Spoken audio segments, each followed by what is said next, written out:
Hi there.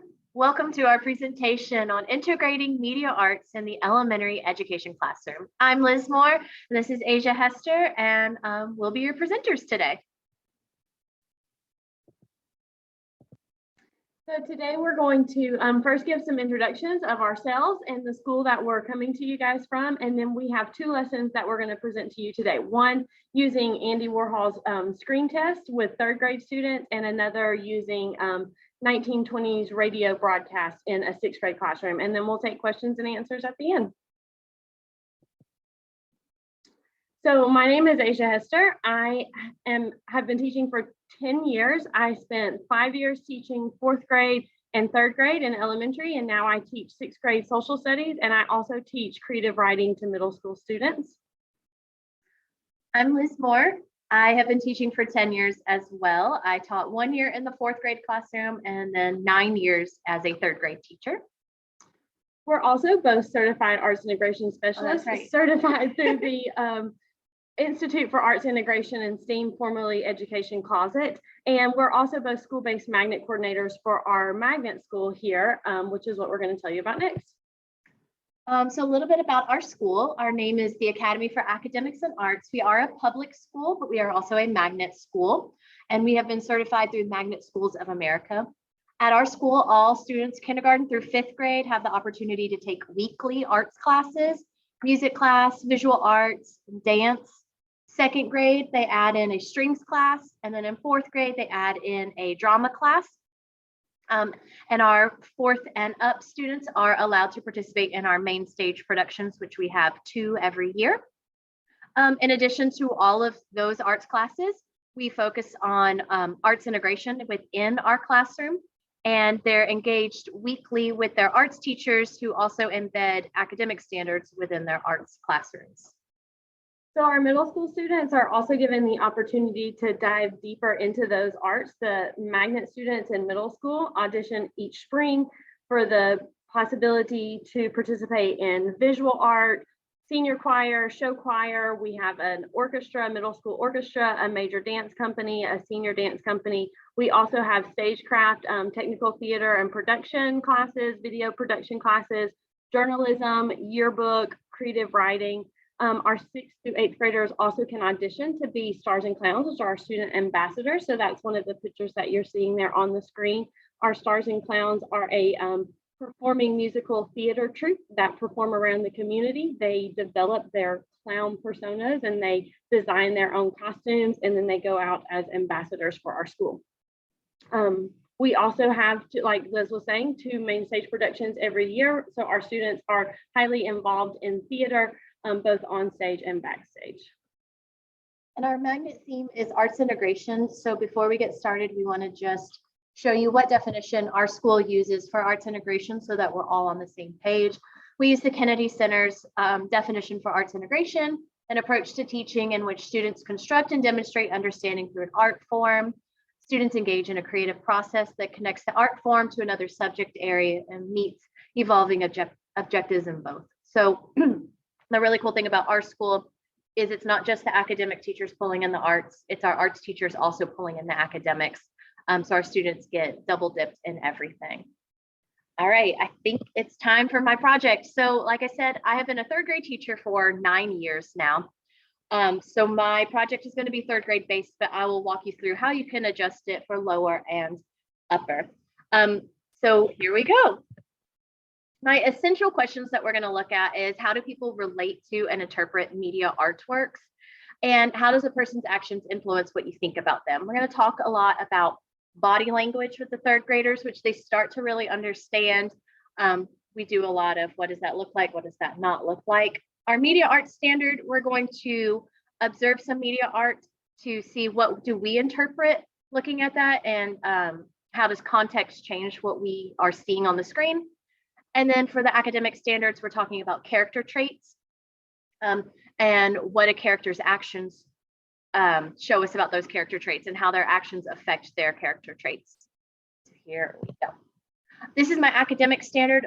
Like I said, I am a third grade teacher, so I'm going to use that middle one, but that is how the progression of the standard goes. You start in first grade just describing the characters.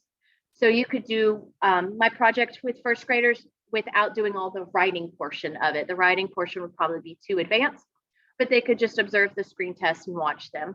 All the way up to the continuing to fifth grade. Fifth grade, they can compare and contrast the two different screen tests. Once the students make their own, they could compare and contrast. And they could even choose to add more dramatic pieces into that. Even a suggestion of adding some music to it to affect the mood of what their character is portraying. In third grade, we are going to use our body language to portray our character trait. That's going to be our main focus. Here's the media arts standard. Again, we're right in the middle there, determining the purpose and meaning of media artworks while describing their context. I tend to provide the context for them and they pull the meaning out.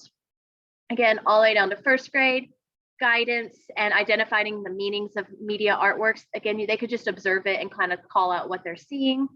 Fifth grade, you could go and just add more elements into their screen test. Some background knowledge. Our students, before we start this project, I give them a quick background knowledge of Andy Warhol. There's several great read alouds that you could do. I don't do that for this book. For this project, we do a different read aloud for Andy Warhol later.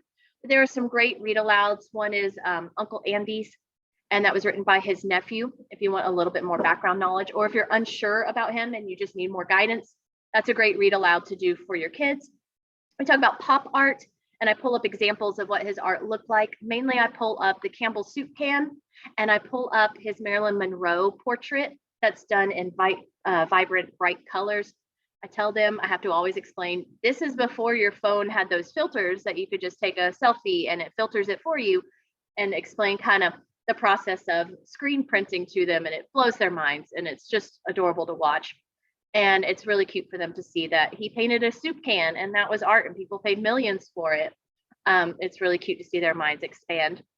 And we also do this after we've talked about character traits in the ELA part of our standards. So they already have background knowledge of what character traits are. They have a good working knowledge of how to identify those in written text. So now we're expanding on that by now looking at a visual representation of character traits that has no words, and we have to infer what we're seeing. So that's all that needs to happen before this project. Our materials that we use some YouTube videos of screen tests. I have 3 that I like. I've referenced them in my lesson plans that will be in the portal for this, but I choose 3, and I like because they're all 3 a little bit different. We use Anne Buchanan, who just sits there and stares at you the entire time. And the children, and she's not blinking the entire time, so her eyes start watering and crying.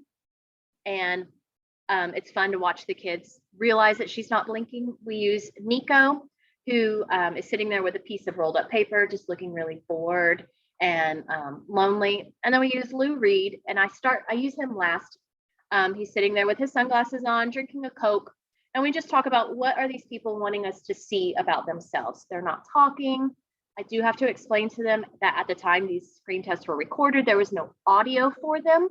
So we're just looking at their body language. We're just looking at how they're sitting, their posture. We look at what are they wearing, what do they use. We're going to use some graphic organizers to kind of control our thoughts and organize our thoughts. We use a thesaurus.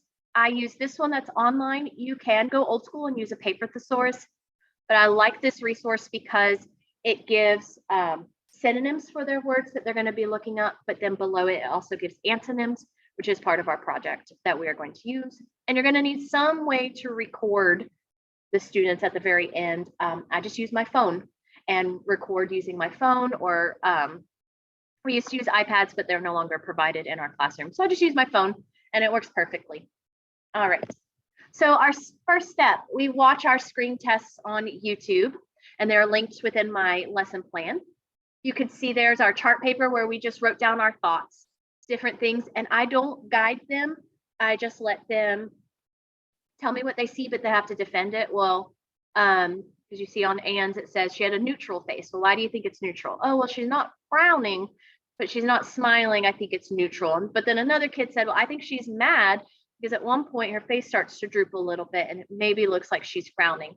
As long as they have a reason why they see that trait or that action, I write it down. I don't guide them at all. Again, their favorite is Lou's, which is the last one because he's drinking a Coke bottle. And the answer I always get is, oh, he's thirsty. So we kind of stop and go, is he? I mean, do you really think he showed up there and was like, I'm so thirsty, I'm going to sit in front of the camera and drink this? So we always go a little bit deeper with that one and go beyond just thirsty.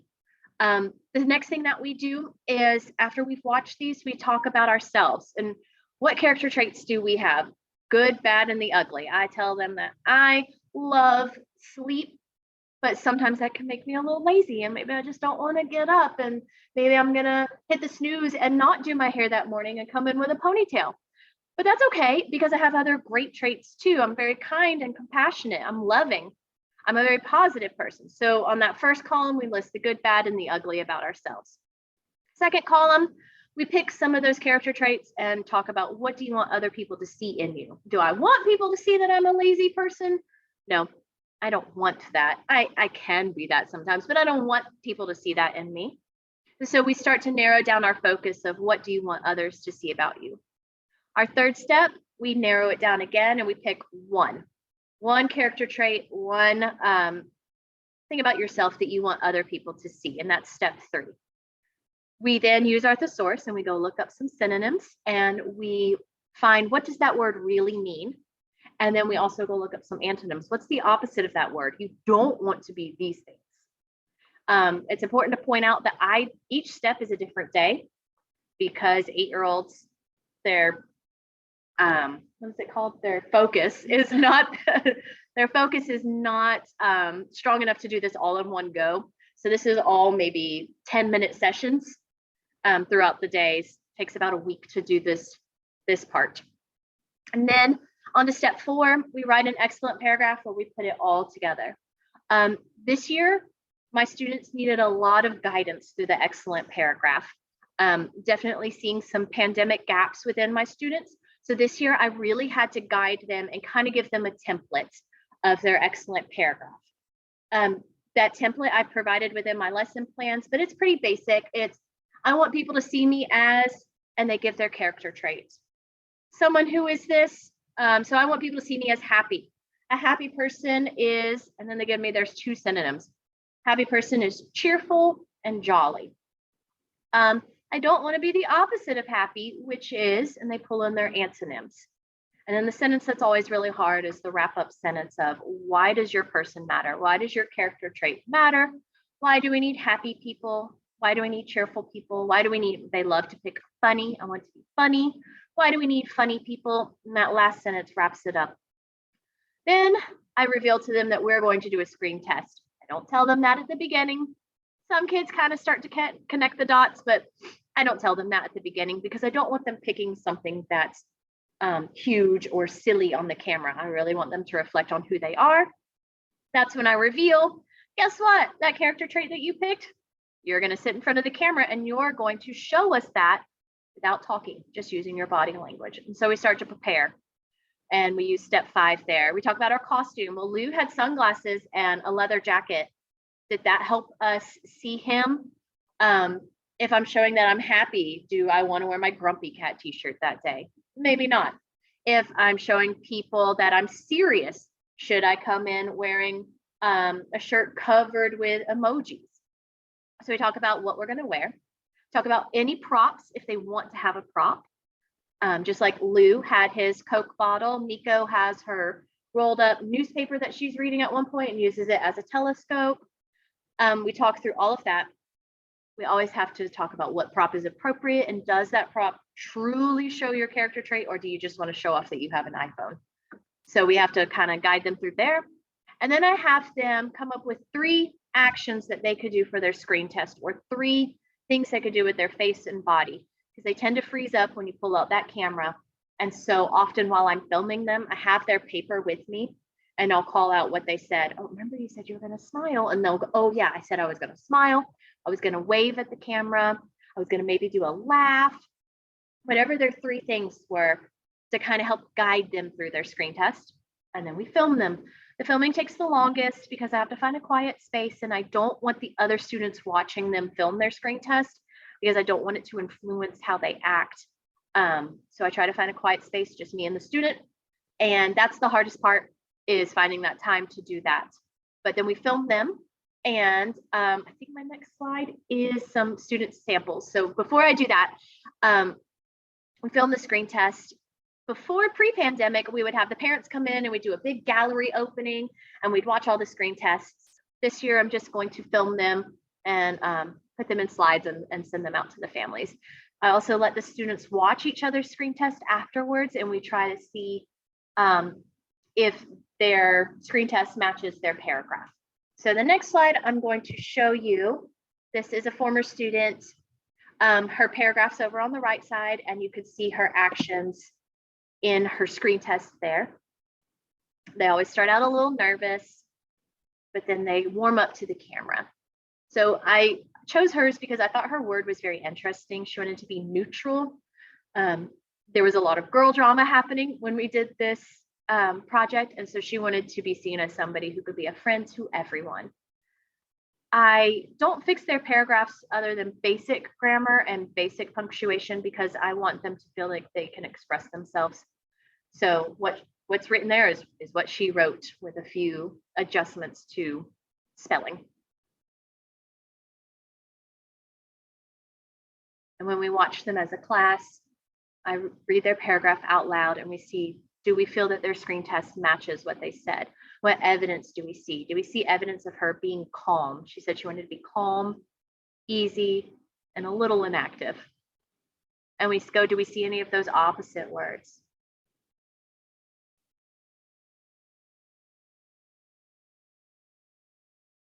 I'm going to move on to my next one.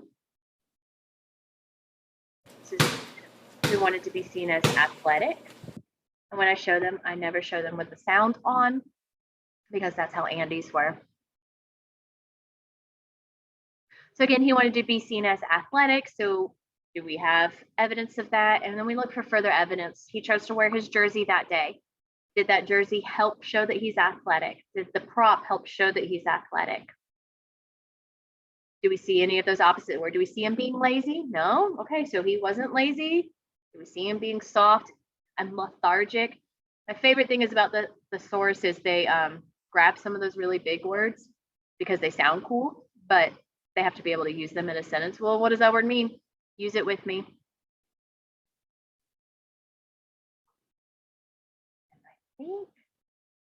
So in my lesson plan, I have the rubric that I use as well. The rubric's pretty simple. I grade the screen test, the written piece, and they have all the graphic organizers all together, and that the graphic organizers all lead up to this screen test. Often students will, when they find they're doing a screen test, they'll try to swap their emotion on me. Oh, I said I was going to be silly. No, you said you were going to be happy, and that's a little different. So we make sure that each piece lines up to this screen test, this final product. We're in our school, and that's our bell change bell. So ways that you can make this more advanced. There's a performing group, Dean and Britta, and they actually took these Andy Warhol screen tests and they wrote songs for them that they thought exemplified what the people are showing in their screen test. So older students or even middle school students, you could then have them take their screen test and go find a song that they also think matches their screen test. It's a little too advanced for my third graders because they just want to go pick the song that they like, and I would just be hearing all in conto right now. So we don't do that. But again, if you wanted to even bring this up into middle school or even high school, they could write their own song to go with it. Those are just other ways that you can add more elements. And again, in the lower grades, maybe you take away some elements. You might not end up having this final screen test project. You might just observe professional ones that were already made and just what do they see and how do those actions contribute to what we think about them. And that is it for mine. There you go, Ms. Hester. All right, great. So I'm Asia Hester. I'm going to be telling you guys about a 6th grade unit using a mock 1920s radio broadcast. So I love Liz's Andy Warhol project so much, and I always think that mine is not as exciting, but Hers is awesome. Her products, we were just listening to them right before recording this, and they just crack me up. I love the products she gets out of this. So in this lesson, the students will be learning about radio's impact on society in the 1920s, and then the students will plan, develop, and execute their own radio broadcast that discusses either a notable person from the time period or a notable event from the time period, and they're going to use just a simple online voice recorder that allows you to record just your voice and save it as an MP3 file or as a link on their computer. The students in this project will be meeting social studies standards as well as media art standards. So in the media art standards, it says that the students will experiment with multiple approaches to produce their content, as well as using a range of associated principles such as point of view and perspective. So we do that through our planning and experimentation, our rehearsing phases of our lesson, but also in their product, they're going to have to give me more than one point of view of their notable person or their notable event in their final project.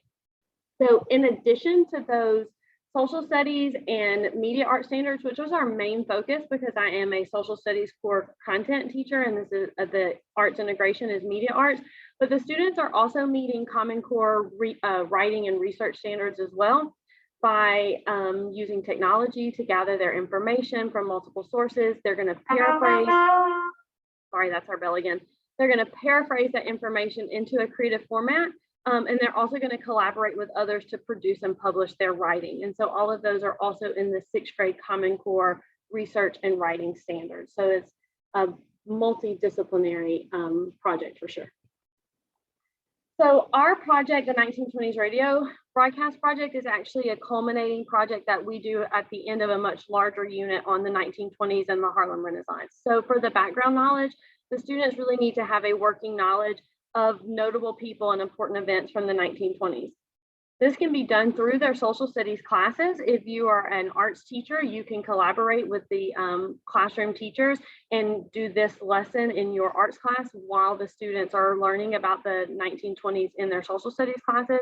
It can also be done as learning about the historical context of the 1920s can be done through studying artwork from that time period and learning about the historical context of the artwork. So we typically study Jacob Lawrence and Aaron Douglas as notable visual artists of the Harlem Renaissance. We also study the Great Migration, the Chicago race riots of 1919, the Palmer raids. We talk about Sacco and Vanzetti and the Scopes trials, Prohibition and Al Capone. Everyone always wants to do their broadcast on Al Capone. We also talk about women's suffrage, also the jazz music, the jazz age, and other dance fads and other fads of the 1920s. So you'll hear about some of those topics in the students' broadcast.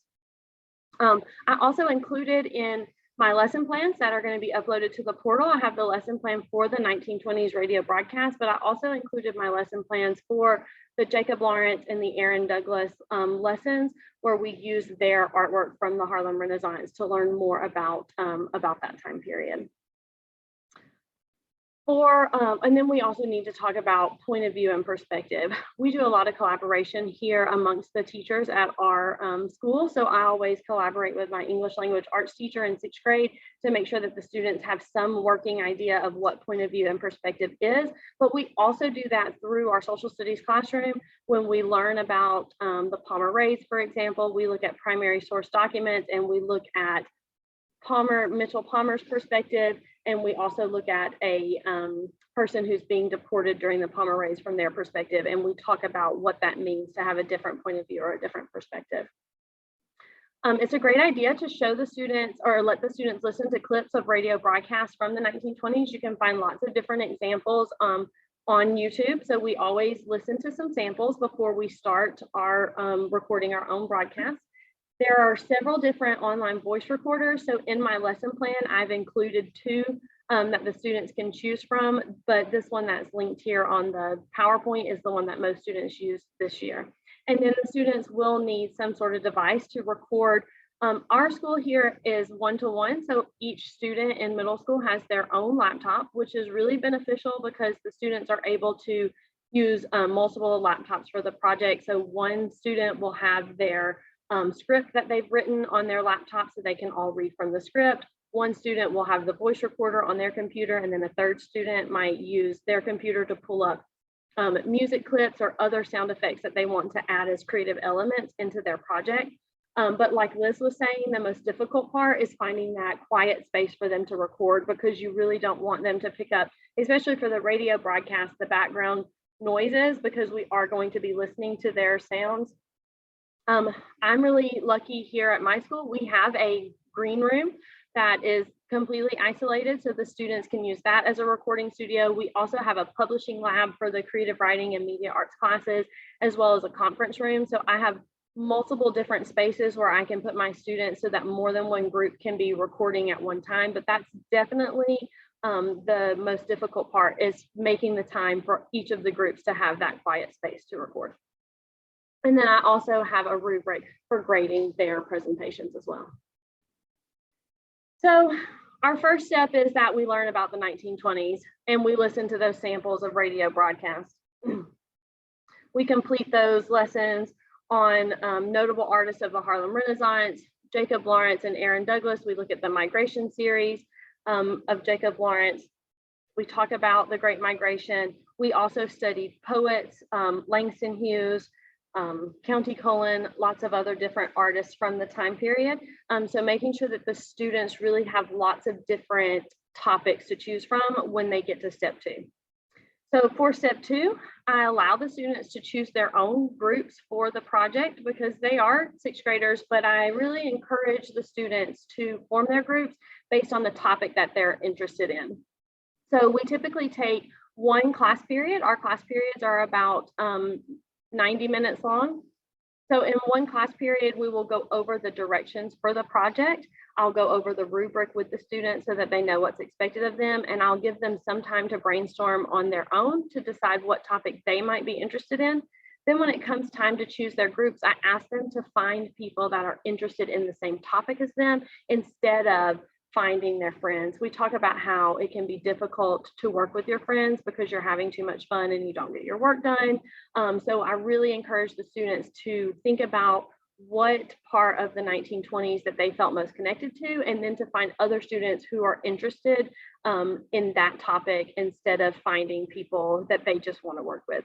They're usually pretty good about doing that. I always have a few stragglers who have a hard time finding a group, and so I help those students to fit in. I do have an alternative assignment, but I really try to encourage the students to participate. It's really amazing at the end how even the students who were the most hesitant to get started end up having so much fun. So I had 2 students this year who did not want to participate with a group. They asked several times to do the alternative assignment. One student actually did start the alternative assignment, but then in the end, another group asked them to help record because they needed an additional person to play a part. And so that student ended up being on one of the recordings and had a really great time with the project. So we really believe here at our school that the arts integration helps to keep all of the students engaged in the lesson, whereas some students are sometimes left out because they don't feel that connection. I also, so once the students have chosen their groups and their notable person, I try to make sure, or their event, that all of the groups have something different, so that when we listen to them, we're not listening to all the same topics. And then the students begin planning how they're going to set up their radio broadcast and how they're going to incorporate those different viewpoints or perspectives. So for some of the, it typically takes 1 to 2 class periods for the students to complete their research and their script writing. I try to get it done in 1 class period. So it would be 3 class periods altogether, 1 class period to go over the directions in the rubric and to pick their topics, a 2nd class period for the research and the writing of their script, and then the 3rd class period to record. But typically there are several groups who need additional time for writing that script in that 3rd class period. I talked to the students about choosing different perspectives for their topic. So for example, if the group chose George Washington Carver, they might interview his parents, telling the story of what he was like growing up as a boy. Then they might also talk to his college professor to describe his studies. And then they might also talk to a farmer who's describing how his inventions helped his farming practices. Students who choose the Chicago race riots of 1919 might interview people who were on the beach that day, the day of the drowning. They might also interview people on the street after a bombing has occurred, or they might also interview Black soldiers returning from World War I, expressing their dissatisfaction with the treatment that they received after returning from the war. So we spend a good deal of time with the students researching their topic and really writing that script, which is how those reading and writing standards really play into this project. So step 4 is rehearsing the broadcast. They are supposed to have a broadcast between 2 and 3 minutes long. So after they've written their script, then they rehearse their script. They time themselves to make sure that their broadcast is long enough. I do allow the students to add music clips and other sound effects in a creative way to expand their time. We were listening to one earlier where the student said that their producer said that they had to have a 2-minute script broadcast instead of a 1.5 minutes. And so they spent 30 seconds talking about how their producer was forcing them to expand their project. So that was pretty funny. 6th graders can be pretty funny. So they rehearse their radio broadcast, they check their time, they check their performance aspects, which is on the rubric, and they adjust their speed and their speaking as needed. So being at a creative and performing arts school, the students are accustomed by 6th grade to rehearsing and to practicing their performance aspects. So on the rubric, which you'll see in just a minute, they are graded on their creative elements, but also on their performance elements and also on their historical accuracy. So then step 5 is adding those creative elements to the final product. And then step 6 is recording the radio broadcast. Okay, I think I got all, I was just double checking my notes to make sure I said all the things. So on the next page here, you can see the rubric. So in the lesson plans that I'll upload to the portal, I have this rubric there as well. Again, I also have the Jacob Lawrence and the Aaron Douglas lesson plans as well with some other graphic organizers that we use. But this is the rubric that I go over with the students to make sure that they are including creative elements, but that their creativity doesn't get in the way of understanding their historical information. They're graded on their historical accuracy and also their performance, if it's well rehearsed and well articulated. And then also that they have 3 points of view about their event and that it's not less than 3 points of view. So we'll listen to just a couple examples. They're a little bit longer because they do have to meet that 2 to 3 minutes. So hopefully this can hear this.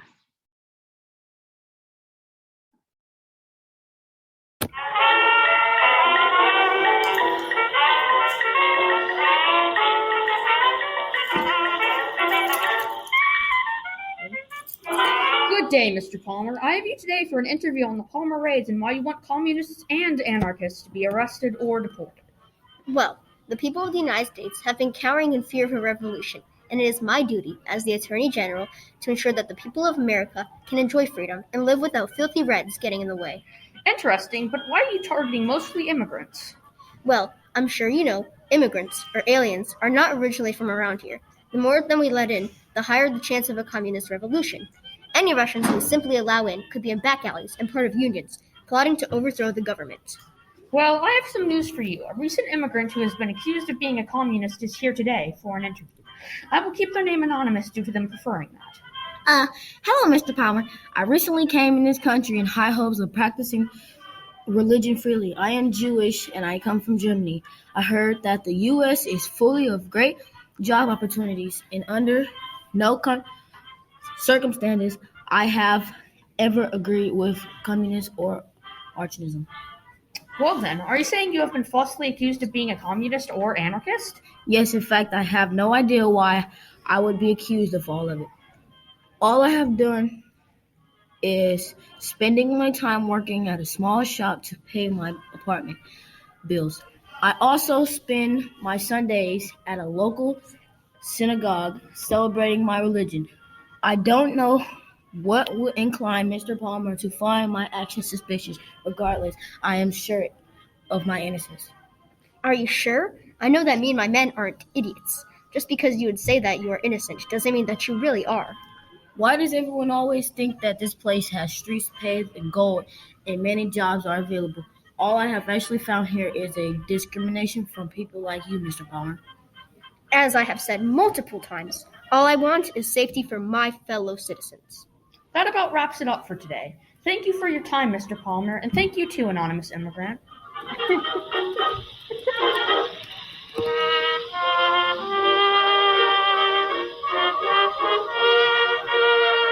So clearly their topic there was the Palmer raids, and so they interviewed both A. Mitchell Palmer, the U.S. Attorney General, who was conducting the raids, and also an immigrant who was going to be deported. I think their third perspective there would have been the interviewer. So we'll listen to one more, and then we'll wrap it up for today.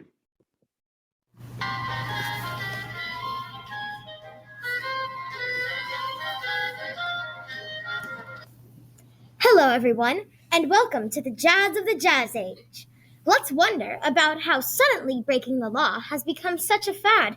We will be talking about prohibition and listening to the views of others who don't believe that alcohol is so wrong. First, please welcome Al Capone and his wife, May. Glad to be here. Hello. How are you doing today, Mr. Capone? Alive and not in prison. What are your views on the prohibition? Why take alcohol away when it wasn't causing a problem? Interesting. Miss Capone, do you support your husband in his work? Yes, I support him in everything he's doing. Wonderful. I'm so glad you do. What made you do what you want to do? I've been doing this since I was a child, and I want people to have what I didn't have when I was younger. Wow, how kind of you. Thank you for coming today. Thank you for having us.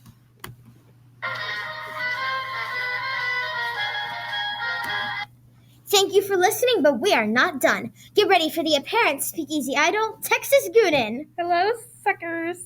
What an interesting comment. So tell me, what's your favorite thing about hosting parties at speakeasies? My favorite thing about hosting parties is meeting celebrities like Babe Ruth, Charles Lindbergh, or Charles Chaplin. How fun! What is your opinion on the prohibition? It was a horrible decision. Why do you think that, Miss Gooden? It honestly don't know what they were thinking because now it's just caused more illegal selling. What a great point. Thank you for coming today. Thank you for having me here. But don't leave. Now we will look at the other side of the prohibition. Please welcome two Chicago police officers. Thank you for being here. Thank you for having us. Happy to be here. What are your views on the prohibition? It was the right thing to do, and soon we will end all of this organized crime. Wow, I sure hope so. What do you like about being a police officer? I like serving justice to the city. Wonderful. Are you aware that Al Capone is such a big leader in this industry? We are aware. Interesting. Why haven't you caught him yet? We haven't caught him yet because there isn't enough evidence that he caused these crimes.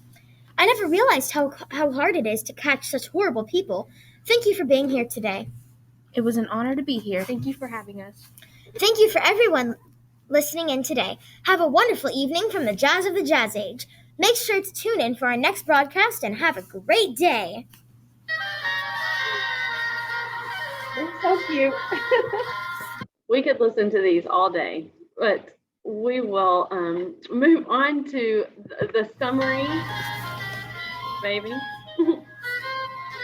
My favorite one was we were listening to it and they were interviewing Al Capone. They're like, "How do you like being a mob boss?" And he was like, "I like it." And they moved on. I was like, well, simple, straight to the point. So, in summary, both of our lessons that we've presented to you today are project-based. They focus on the students finding their voice and expressing their voice through filmmaking and podcasting. They both include individual assessments. We've both included our rubrics so that you can grade the students' work. But they also, especially in the 6th grade one, include cooperative learning and use of technology. Both of the lessons can be used in a general education classroom, which is what we do. We're both general education teachers, 3rd grade and 6th grade, but we also collaborate with our arts teachers in the building. And these lessons could both be done in a visual arts or a media arts classroom as well, or in a co-teaching environment. And then also both of the lessons can be adapted for additional grade levels. I know Liz talked about how the progression of her media art standards and also the progression of her English language art standards. In the social studies lesson, we used this lesson during the 1920s decade because radio did play such a huge part during that time. But you could also use this in another time period as well. I was talking to another teacher just the other day who suggested we do the same thing in a different time period, but have the students make broadcast journalist videos instead of just recording their voices. So there are definitely many ways that these lessons could be adapted for additional grade levels. Anything else, Liz? I think you got it. Okay. So that was it for our presentation. There are emails if you have any questions for us. We'll also be checking. The platform has that chat discussion area. So if you have any questions, you could put them there. You could email them to us. Also, we've included a link to our school's website, yAAA.org, where you can see a little bit more about our school and what they do. And also our emails are on that website as well, because we are the magnet coordinators for our school. So yeah, if you have any questions, reach out to us. Anything we need to clarify or any additional resources you'd like from us, we're happy to do that. Yeah, thanks so much for watching. We hope that you were able to get something useful out of our presentation, and definitely look for those lesson plans on the portal. Thanks for coming.